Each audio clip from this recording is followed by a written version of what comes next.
High, কেমন আছো? তো ভালো আছো তো? দেখো বন্ধুরা, আমি একটা কাজ নিয়ে এসেছি, তোমাদের করে দেখাবো। আহ, এইটা দেখছো তো একটা তার। হ্যাঁ, এই তারটা দিয়ে একটা ডিজাইন হবে আংটির। দেখো তোমাদের করে দেখাচ্ছি কেমন তৈরি হয়।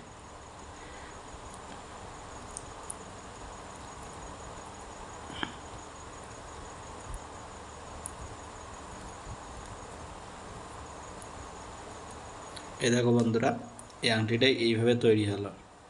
ঠিক আছে, বুঝতে পারছো? এটা এইভাবে তৈরি হবে আংটিটা। হুম, এটা এইভাবে হবে।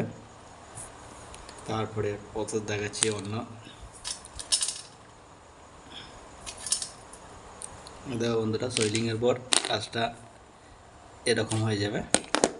বুঝতে পারছো? সোয়েলিংয়ের পরে কাজটা ঠিক এরকম হবে। এটা হলো একটা আংটির ডিজাইন। এটাকে সেলাই কাটিং করলে সৌন্দর্য লাগবে।